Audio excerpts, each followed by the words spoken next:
Une femme peut développer tous les symptômes de la grossesse, même si elle ne l'est pas. Tu le savais ça? Attends, viens, on va s'expliquer un petit peu. Ouais, on parle de pseudociesis. Et comme tu peux t'en douter, le cerveau a un énorme rôle là-dedans. Ouais, sous l'effet d'un stress qui va être intense ou même dans un désir qui est très profond de maternité ou un déséquilibre qui va être hormonal, bah ton cerveau, il va déconner un petit peu. Et plus précisément, l'hypothalamus qui ressemble un petit peu à des montagnes inversées et l'hypophyse qui ressemble plus à des testicules, on va dire, dans le cerveau.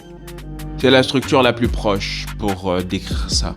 Bref, ces deux structures du cerveau vont se mettre à sécréter des substances qui vont permettre à ton corps de changer dans son fonctionnement, même morphologiquement. Pour commencer, l'absence de règles. Il va se présenter aussi des nausées matinales. On peut aussi constater un changement de morphologie au niveau des seins de la femme et même dans le fonctionnement puisque ces seins, cette poitrine va pouvoir produire du lait. Et c'est pas tout parce que qui dit enceinte dit le ventre de la gravidence, le ventre de la gestation. Donc la femme se retrouve avec un ventre ballonné, un ventre gonflé, comme si elle était enceinte et même la sensation d'un fœtus, d'un embryon qui est en train de bouger à l'intérieur. Sauf que, en fait, il n'y en est rien.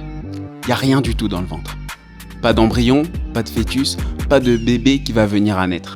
C'est dingue, non? Tout ça par conviction de ton cerveau qui est persuadé et convaincu que la femme est en train d'attendre un enfant, donc il va falloir préparer le corps à accueillir cet enfant. Et tu es sûrement en train de te demander comment ça va se terminer tout ça. Comment ça se termine? Simplement par une prise de conscience de la réalité vraie, scientifique, qui te montre qu'il n'y a pas de battement cardiaque, il n'y a pas d'embryon, il n'y a pas de vie à l'intérieur de toi. Et donc là, le cerveau prend conscience qu'il faut arrêter tout ça. À cette prise de conscience, le cerveau prend conscience de tout ça et il arrête tout.